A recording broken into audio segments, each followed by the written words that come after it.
성경 말씀 읽습니다. 성경 말씀은 민수기 6장 21절 말씀인데요. 제가 읽어드리겠습니다.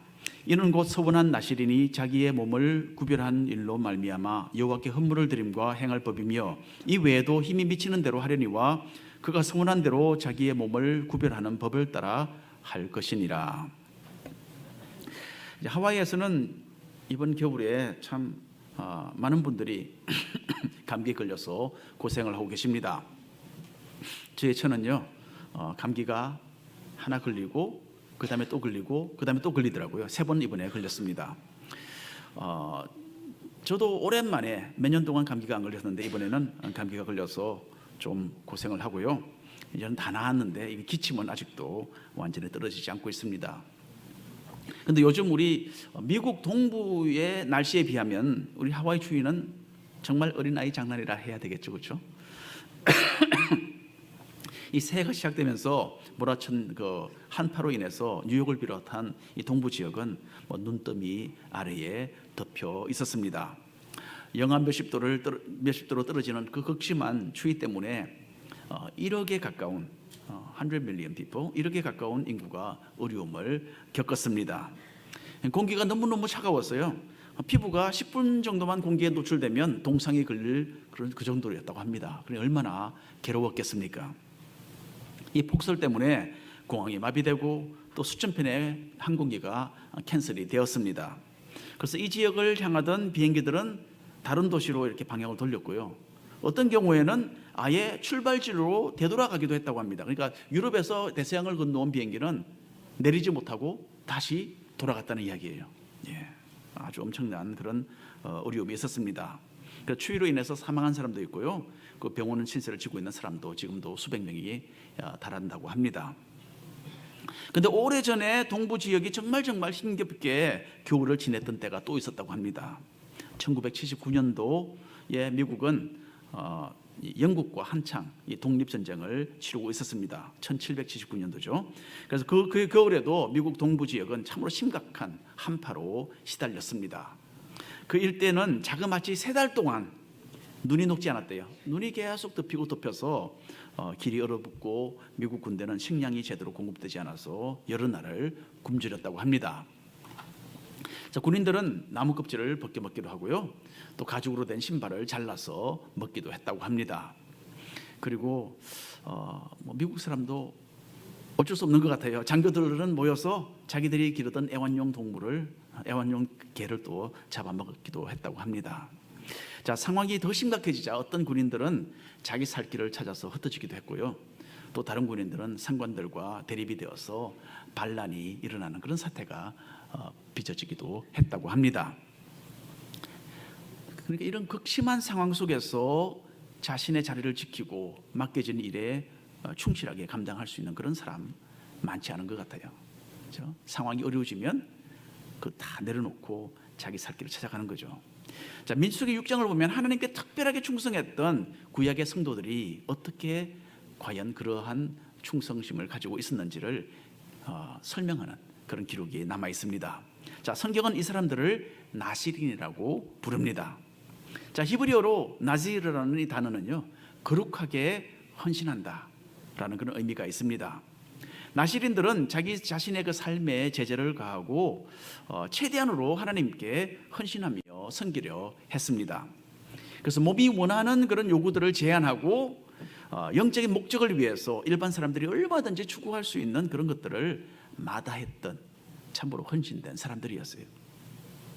민수기 6장에서는 이렇게 자발적으로 하나님께 헌신하고자 했던 나실인들이 지켜야 했던 그런 부분들에 대해서 기록이 되어 있습니다. 이것은 옛날 옛적에 우리와는 별 상관이 없는 어떤 사람들이 유별나게 신앙생활을 했던 그런 이상한 이야기가 아닙니다. 민수기 6장은 예수님의 제자들로서 신약 시대를 살고 있는 우리가 어떤 자세로 하나님을 섬겨야 하는지를 보여주는 구약의 교훈인 것입니다. 나실인의 그 서원이 무엇인지를 우리가 한번 살펴보면서 우리 각자가 도전을 받고 더욱더 하나님께 헌신된 모습으로 이 한 해를 살아가는 그런 제자들이 되어보시기를 간절히 바랍니다. 먼저 나실인들은 식생활부터가 구별되어 있었어요. 민수기 첫 부분을 보면서 우리는 하나님께서 이스라엘 백성 중에 특별히 이 레위 지파 사람들을 선택하신 것에 대해서 읽어보았습니다. 이 거룩하신 하나님의 임재가 함께하는 그 성막 가까이 다가가서 여러 가지 임무를 수행하는 참으로 특별한 부류의 사람들이었어요. 선택받은 사람들이었어요. 그런데 레위 지파 사람들 중에서도 아론의 자손들에게는요, 성막 안에서까지 다 들어가서 제사장으로 섬길 수 있는 그런 특권이 주어졌던 것입니다. 일반 레위 사람들보다도 더 가까이 하나님을 섬기도록 허락을 받은 그런 사람들이죠. 그래서 여러분, 일반 사람들은, 보통 평범한 사람들은 아무리 마음에 원해도 혈통적으로 선택받은 레위 사람들이 하던 그 일을, 성막의 일을 할 수가 없었습니다. 물론 제사장도 될 수가 없었어요. 그 대신에 하나님께 열정이 있는 사람이라면 이 나시린의 서원을 할 수가 있었어요. 나시린들은 비록 일반인들이었어도 하나님을 아주 가까이 섬겼던 레위 지파 사람들보다도 더 높은 차원의 그런 희생과 헌신의 삶을 사는 그런 길이 주어졌던 것입니다. 민수기 6장 1절부터 4절까지 말씀을 한 절씩 저와 여러분 나누어서 읽겠습니다. 여호와께서 모세에게 말씀하여 이르시되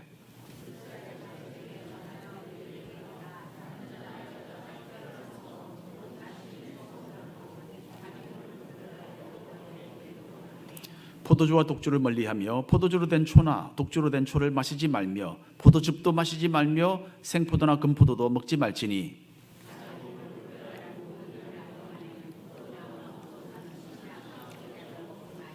네, 감사합니다. 먼저 나시린의 서원은 여기 보니까 정해진 기간 동안, 일정한 기간 동안 하는 것이었어요. 자, 몇 달이든 또 몇 년이든 자신이 그 기간을 선택해서 헌신적인 삶을 살기로 서원을 했던 것입니다. 자, 여기서 서원이라는 것이 무엇입니까? 서원은 하나님과 맺는 특별한 언약입니다. 약속입니다. 여러분, 사람과도 약속은 파기하면 안 되죠. 사람과의 약속을 파기하면 아주 나쁜 사람입니다. 그렇죠?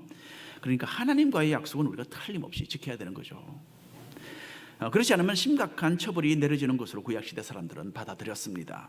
따라서 이 나시린의 서원은 그냥 대강대강 하지 않았어요. 아주 대단한 각오를 가지고야 할 수 있었습니다. 자신이 정한 그 기간 동안에 나시린은 식생활에 있어서 일반 사람들과 분명한 차이가 있었어요. 이스라엘 사람들에게는 이 포도주를 마시는 것은 그 식생활의 일부분이었어요. 그런데 자신을 하나님께 바친 나시린들은 그 기간 동안에는 포도주를 전혀 마시지 않았습니다. 포도주뿐만 아니라 포도에 관련된 것은 아무것도 입에 대지 않았어요. 생포도, 포도주스를 비롯해서 금포도도 가까이 하지 않았습니다.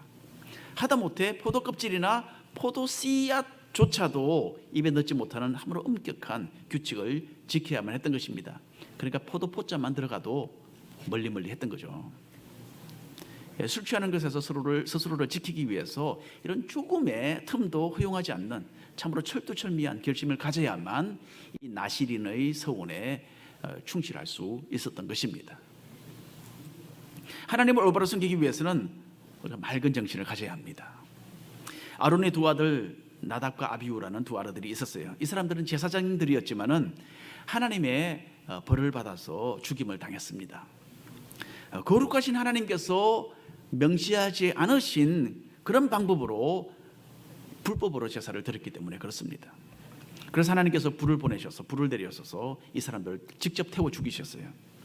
그 일 후에 하나님께서는 아론에게, 그 아버지 아론 대제사장에게 이런 말씀을 하셨습니다. 레위기 10장 8절 이하에 있는 말씀인데 이것도 제가 한 줄, 여러분 한 줄 읽어주시길 바랍니다. 여호와께서 아론에게 말씀하여 이르시되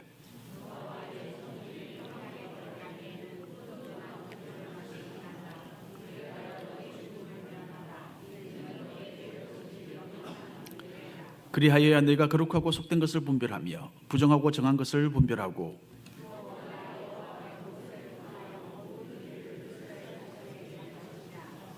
자, 이 두 아들들은 그러니까 왜 죽었느냐? 술에 만취되어서 하나님께 잘못된 제사를 드렸기 때문에 그 형벌을 받았던 것입니다. 그 후에 아론의 아들 제사장들은 이 하나님의 임재가 함께하는 회막에서 섬길 때에는 술을 절대로 마시지 못했습니다. 술 취한 가운데서 회막에 들어가면 안 되는 겁니다. 하지만은 이 회막 사역을 하지 않을 때에는 포도주를 마시는 것이 이 제사장들에게 허용이 되었어요. 자, 그러면 이에 비해서 이 나실인들은 어땠습니까? 나실인들은 이 정해진 기간 동안에는 아예 포도와 관계된 것은 전혀 입에 들지도 않는, 그러니까 제사장들보다도 더 헌신된 삶을 살았다라는 이야기가 됩니다. 그렇죠? 여러분들은 하나님을 위해서 얼마나 희생하며 얼마나 헌신하고 살아가고 계십니까? 이 질문은 우리 현대인들이 그리 깊이 생각하지 않고 사는 부분입니다. 희생과 헌신이 이전 시대 신앙인들에게 관한 까마득하고 생소한 이야기로만 들린다면 우리의 신앙에 심각한 점검이 필요할 것입니다. 옛날 제사장들보다도 더 헌신적인 현대판 나실인들이 되시기를 바랍니다. 그래서 이 세상에 도취되지 않도록 영을 맑게 유지할 때에 교회를 이끌어가는 목사님들보다도 더 헌신된 예수님의 제자로 살 수 있다는 이 사실, 여러분들은 꼭 기억하시기를 바랍니다. 두 번째로, 나실인은 외모가 다른 사람들과 구분이 되었어요. 하나님께 특별히 거룩하게 헌신되어 살았던 나실인들은 누구나 대번에 알아볼 수 있는 그런 겉모습을 하고 있었습니다. 이 사람들은 하나님의 명령으로 머리를 자르지 않았어요. 민수기 6장 5절에 있는 말씀입니다. 그 소원을 하고 구별하는 모든 날 동안은 삭도를 절대로 그의 머리에 대지 말 것이라. 자기 몸을 구별하여 여호와께 드리는 날이 차기까지 그는 거룩한 즉 그의 머리털을 길게 자라게 할 것이라고 그렇게 기록합니다. 그러니까 식생활에 이어서 나실인들의 긴 머리는 일반 사람들과는 완전히 구별된 사람들이다라는 사실을 보여주었습니다. 저 사람이 왜 그 머리가 길지? 나실인이야. 이렇게 되는 거죠. 그러니까 나실인들은 특별히 거룩하게 헌신된 사람들이었습니다. 그리고 하나님께서는 이 사람들에게 그 희생과 헌신의 표시로서 긴 머리를 가질 수 있도록 그렇게 허락을 하신 겁니다. 본래 이 나실이라는 이 단어는요, 구별되었다라는 말로서 그 당시에 제사장들이 머리에 쓰고 있던 왕관을 또 뜻하기도 했습니다. 그 제사장들이 쓰는 왕관을 나실이라고 불렀어요. 그렇죠? 하나님께 제사를 드리는 가장 이 고귀한 일을 하던 제사장들에게 이 왕관을 주신 하나님은 나실인들에게는 또 다른 모양의 왕관으로서 그 긴 머리를 주신 것이었습니다. 그만큼 이 사람들은 하나님의 정말 인정을 받는 사람들이었어요.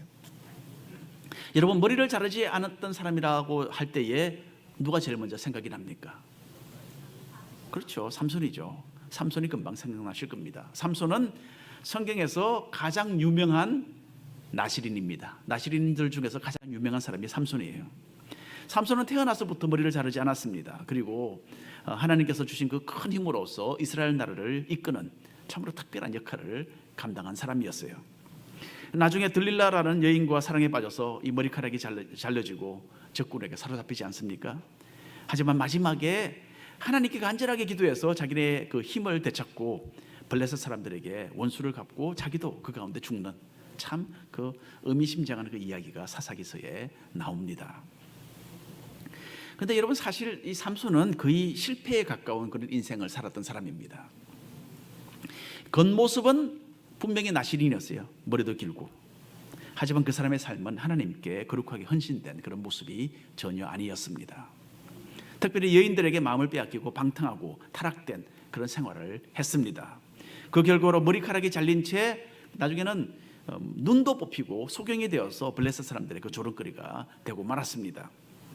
하지만은 그 마지막 순간에 나실인으로서의 자신의 그 신분을 되찾고 또 큰 힘도 되찾아서 하나님께서 그에게 부여하셨던 그 임무를 완수할 수 있었던, 겨우 턱걸이로 완수할 수 있었던 그런 사람이 바로 삼손입니다.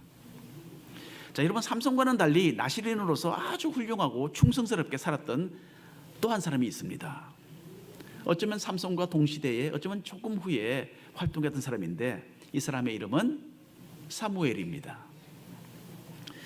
사무엘의 어머니 한나는 만일에 하나님께서 아들을 주신다면, 아들이 없었죠. 아이가 없었는데 만일에 하나님께 아들을 주신다면 내가 그 아들을 나실인으로서 하나님의 일을 위해서 내가 평생을 그렇게 하나님께 드리겠습니다. 그렇게 서원을 했던 그런 이야기가 있습니다. 사무엘상 1장 11절에 있는 말씀입니다.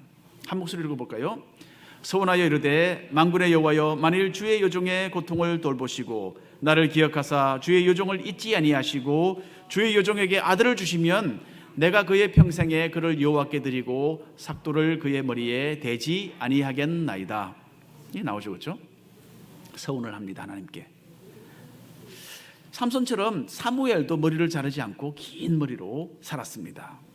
하지만 사무엘은 겉모습이 일반 사람과 달랐던 그것만큼이나 그 성품에 있어서도 아주 탁월하게 하나님께 헌신된 그런 지도자였어요. 삼손이 만일에 신체적으로 큰 힘을 가진 사람이었다면 사무엘은 영적인 거장이었어요.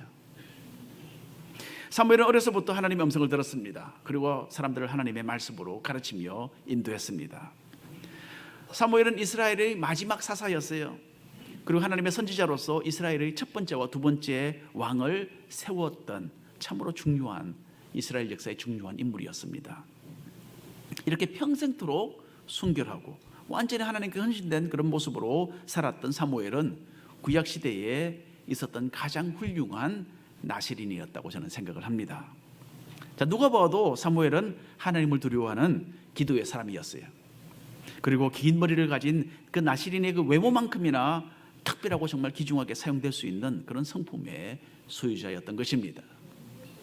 여러분, 하나님께서는 우리 모두를 왕같은 제사장으로 부르셨습니다. 왕같은 제사장 하니까 좀 많이 귀에 익숙하시죠? 지난주에 오셨던 강사 목사님께서 이 왕같은 제사장에 대해서 말씀을 하셨습니다. 그 말씀이, 그 내용이 출애굽기에도 나오고 또 베드로전서에도 나옵니다. 우리는 하나님께서 왕과 같은 그런 아주 영광스러운 그런 제사장으로 우리 모두를 부르셨어요. 그래서 구약시대 제사장들의 그 머리 위에 씌워졌던 나실이라고 부르는 그 영광스러운 왕관이 여러분과 저 우리에게도, 우리를 위해서도 준비되어 있는 거예요. 그만큼 하나님 우리를 존귀하게 보십니다. 옛날 나실인들의 그 희생과 헌신을 본받는 가운데서 예수님의 제자된 우리의 그 영광스러운 모습을 다시 회복하게 되시기를 바랍니다. 세 번째로, 나실인은 행동에 있어서도 다른 사람들과 확실하게 구별이 되었습니다. 그 식생활과 그 모습에서 이 일반인들과 달랐던 이 나실인들은 또 한 가지 중요한 점에 있어서 분명히 구분이 되었어요. 이 규례적인 정결을 유지하기 위해서 죽은 사람의 시체를 가까이 하지 않는 그런 철칙이 있었던 것입니다. 여러분, 죽은 사람의 시체를 만지거나 가까이 하는 것은 뭐 그 자체가 우리를 뭐 더럽게, 우리를 또 죄악스럽게 만들지는 않습니다. 만일에 그렇다면 저는 오늘 이 아침에 여기서 서 있지 못할 겁니다. 지난주 목요일 날 소천하신 우리 전원주 집사님, 제가 시신을 만지고 또 기도도 하고 했습니다. 그러니까 만약에 뭐 정말 시신을 만지는 것이 죄악된 것이라면, 저를 부정하게 정말 만든다면 제가 이 자리에 못 서 있겠죠. 이런 규례적인 말씀은 하나의 겉모습의 표현이었어요. 하나님께서는 그 당시 사람들의 사고방식을 따라서 그 사람들이 부정하다라고 인정했던 그 부분들을 규례로 정하셨던 것입니다. 그래서 이스라엘 민족이 하나님 거룩하신 줄을 깊이 깨닫고 느끼도록, 그것이 목적이었어요.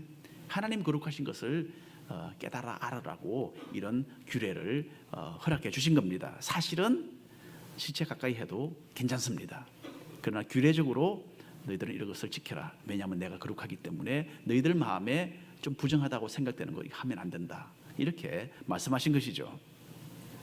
그래서 사람이나 동물의 그 시체를 가까이 하면 이 거룩하신 하나님을 가까이 할 수 없는 그런 이 규례적인, 예식적인 그런 부정함이 그들 가운데 있게 되는 겁니다. 그래서 시체를 가까이 한 사람은요, 일주일 동안 이 그 하나님의 백성의 그 진 안에 들어오지 못했습니다. 일주일 동안 바깥에서, 진 바깥에서 생활을 해야 합니다. 다르게 말하면 추방된 거죠.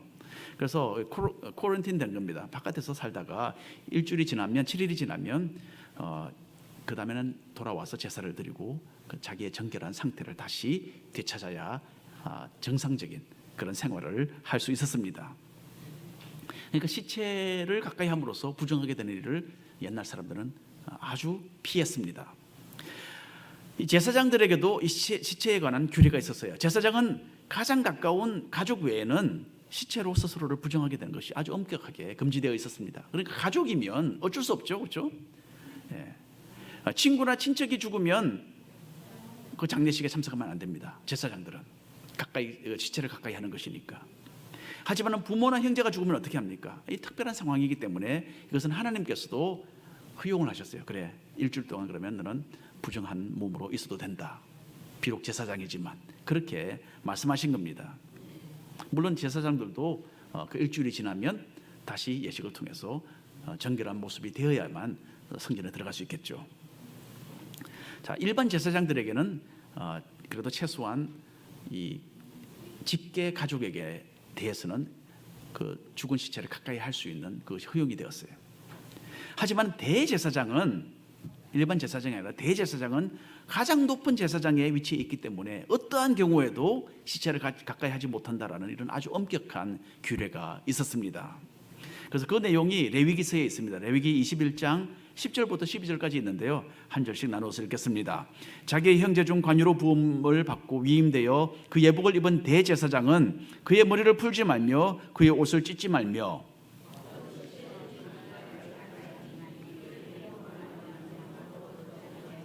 함께 읽겠습니다. 그 성소에서 나오지 말며 그의 하나님의 성소를 속되게 하지 말라. 이는 하나님께서 성별하신 관유가 그 위에 있음이니라. 나는 여호와니라. 자, 대제사장은 하나님으로부터 받은 그 특별한 위치와 역할 때문에 직계 가족이 죽어도 가까이 가지 못하고 그 장례식에도 참석할 수 없었습니다. 이런 하나님의 거룩하신 이 명령을 무시하고 이 규례를 어기게 되면 대제사장이라도 죽음을 면치 못했던 것입니다. 자, 여러분, 그러면 일정한 기간 동안에 하나님께 거룩하게 헌신한 나실인들, 이 사람들의 규례는 무엇이었습니까? 이 사람들은 또한 무슨 일이 있어도 시체를 가까이 할 수 없었어요. 하나님을 향한 순결과 그 거룩함의 표시로서 자신을 부정하게 되는 것을 이 사람들은 꼭 방지해야만 했습니다. 그래서 주변 사람들뿐만 아니라 친구나 또 이 친척뿐만 아니라 가장 가까운 가족이, 직계 가족이 죽게 되더라도 그 시체를 만지지 못하고 또 일반인처럼 슬퍼하며 장례식에 참석할 수가 없었던 것입니다. 민수기 6장 6절 이하에 나와 있습니다. 자기의 몸을 구별하여 여호와께 드리는 모든 날 동안은 시체를 가까이 하지 말 것이요 그의 부모 형제 자매가 죽은 때라도 그로 말미암아 몸을 더럽히지 말 것이니 이는 자기의 몸을 구별하여 하나님께 드리는 표가 그의 머리에 있음이라. 직계 가족이 죽은 경우에도 그 시체를 만지거나 장례식에 참석하지 못했다라는 이 점에서 이 나실인들에게는요, 대제사장들과 동일한 그런 거룩함과 헌신이 요구되고 있습니다. 나실인들은 평범한 일반인들이었어요. 하지만 그 헌신도에 있어서는 보통 제사장들을 능가했다라는 결론이 이루어지는 겁니다. 하나님 편에서는 이 나실인들의 열정과 헌신은 대제사장의 그 수준이다라고 인정하신 것이죠. 참으로 엄청난 내용입니다.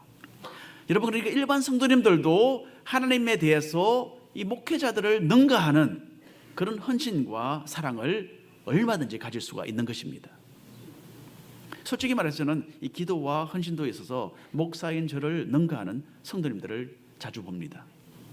그리고 저 스스로가 좀 부끄러운 마음을 가지게 됩니다.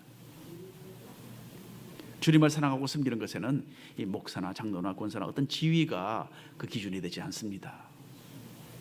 아무런 직분을 아직도 가지지 못한 초신자라고 하더라도 교회에서 가장 주님을 사랑하고 헌신된 모습으로 섬길 수가 있는 것입니다.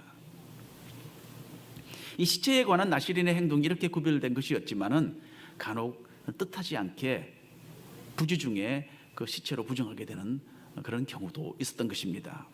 9절 말씀이 바로 거기에 대한 내용입니다. 함께 읽겠습니다. 누가 갑자기 그 곁에서 죽어서 스스로 구별한 자의 머리를 더럽히면 그의 몸을 정결하는 하겐날에 머리를 밀 것이니 곧 7째 날에 밀 것이며. 본의 아니게 시체로 부정하게 된 그 나실인은 그때까지 자라도록 두었던 그 머리를 밀어야 했습니다. 밀어버려야 해요. 부정을 씻는 그 7째 날에 머리를 깎고 또 짐승으로 제사를 드린 후에 다시 정결하게 될 수 있었는데, 본래 정했던 그 기간을 새로 다시 시작해야만 했습니다. 지금부터 약 한 2000년 전에 예수님 당시에요. 예수님이 계셨던 그 당시에 아수르 나라의 헬레나라는 왕비가 살았습니다. 이 왕비는 이방인이었어요. 하지만은 유대인의 하나님을 믿었던 참 독특한 특이한 그런 사람이었어요. 그래서 헬레나 왕비는 자기 아들이 전쟁터에 나갔는데 이 아들이 무사히 돌아오면 저는 하나님께, 여호와 하나님께 7년 동안 나시린으로 살겠습니다 라는 그 나시린의 서약을 서원을 하게 됩니다. 실제로 있었던 이야기입니다. 2000년 전에. 자, 근데 헬레나 왕비의 아들이 무사히 돌아왔어요. 그 왕비가 어떻게 해야 합니까? 앞으로 7년 동안 이 나시린의 그 소원대로 살아야 하는 거죠. 그리고 그렇게 했습니다.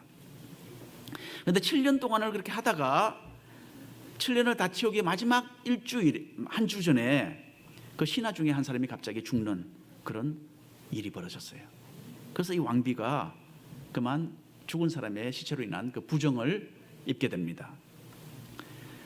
부정을 씻은 후에 헬레나는 다시 시작합니다. 그래서 합해서 14년의 세월을 나시린으로 살았다는 거죠. 나시린으로 살면 어떻게 합니까? 포도를 멀리해야 되죠. 그리고 머리를 길게 내버려 두어야 합니다. 14년 동안 머리가 길었으니까 얼마나 길었겠습니까?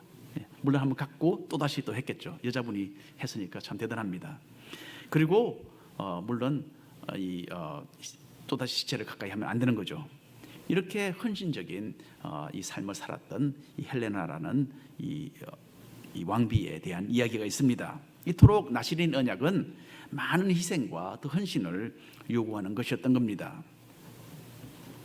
민수기 6장 12절 말씀을 보겠습니다. 자기 몸을 구별하여 여호와께 드릴 날을 새로 정하고 1년 된 숫장을 가져다가 속건 제물로 드릴지니라. 자기의 몸을 구별한 때에 그의 몸을 더럽혔은즉 지나간 기간은 무효니라. 예수님의 하나님의 말씀입니다. 자, 시체로 몸이 더럽혀지는 그 순간에 이전에 가졌던 모든 헌신과 그 희생의 기간은 무효가 되고 마는 것이죠. 여러분 한때 경험했던 어떤 신앙적인 그런 경험 또는 헌신적인 삶을 살았던 것을 자랑하는 것은 지혜로운 행동이 아닙니다. 나도 이전에는 열심히 신앙생활을 했었어 라면서 현재의 그 영적인 영적으로 부진한 그 자신의 모습을 좀 덮어보려는 그런 시도는 참으로 어리석은 것입니다. 이 과거의 기억 속에만 존재하는 신앙은 아무런 가치가 없어요, 여러분. 무효입니다. 영적으로 더럽혀졌다면 지나간 그 모든 기간은 무효라고 생각해야 합니다. 그리고 또다시 시작해야 되죠. 신앙인으로서 우리에게 중요한 것은 현재입니다. 내가 현재 어떻게 하고 있는가. 또한 그리고 장대입니다. 내가 앞으로 어떤 내가 모습으로 살아갈 것인가. 여기에 대한 분명한 신앙의 결단을 가지는 것이 가장 중요하다는 것 잊지 마시기를 바랍니다. 오늘 결론의 말씀을 드립니다. 나시린들은 가장 평범한 사람들이었지만은 하나님께 완전히 바쳐진 하나님의 사람들이었어요.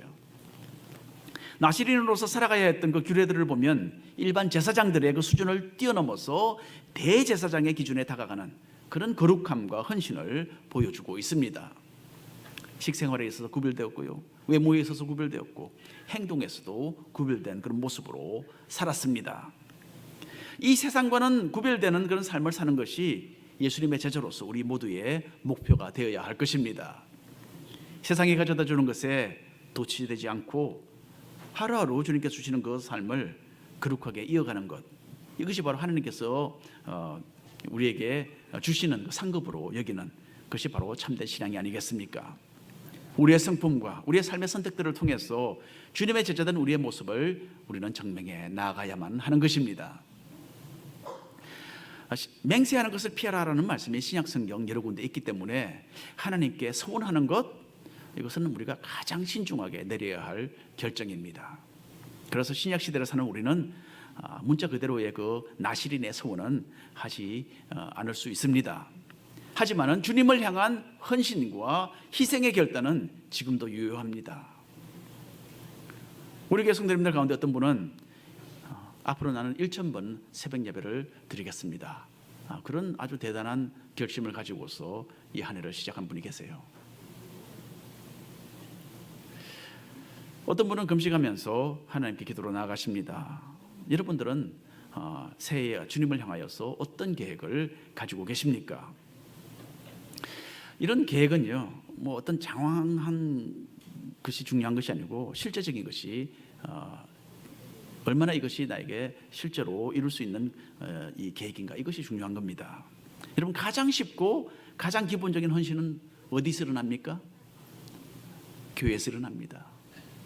우리 교회에서 앞으로 또다시 1월 말에 2월 초에 시작하게 될 그 목장에 여러분들 헌신하시기 바랍니다. 헌신하셔서 여러분 스스로가 은혜를 받으시고 그 목장의 일원으로 열심히 생활하는 가운데서 다른 사람들에게 도움이 되어주는 여러분 되시기를 바랍니다. 이거 가장 기본적인 헌신 아니겠습니까? 그뿐만 아니라 교회의 여러 가지 각가지 사역에 동참하셔야 합니다. 다른 것을 하면 열심히 하시는데 교회 좀 청소하자 그러면 안 오십니다. 이런 문제가 있죠, 그렇죠? 여러분의 헌신이 그 정도밖에 안 됩니까? 그럼 안 되잖아요. 옛날에 우리 나시린들은 정말 이렇게 엄청난 헌신을 했는데 그것을 생각해보고 우리가 좀 부끄러워할 줄 알아야 합니다. 교회에서 봉사하시고 헌신하는 것, 이거 여러분 가장 쉽게 할 수 있는 일 중에 하나입니다. 나아가서는 가정과 일터에서 주님의 사람으로서, 예수님의 제자로서 참으로 신실하고 정직하고 올바른 모습으로 살아가는 것, 이것 또한 헌신된 모습이라고 저는 생각을 합니다. 하나님께 거룩하게 구별되어서 헌신적인 삶을 살았던 이 구약의 나시린들은 예수님을 따르는 제자로서 우리들에게 크나큰 도전이 되어야 마땅합니다. 매일매일 하나님께서 주시는 그 기회를 허비하지 마시고 새롭게 주님을 위해서 열심을 내는 성도들로 이 한 해 살아가시기를 축원합니다. 기도하겠습니다. 주 하나님 아버지, 하나님께 너무나 헌신되어서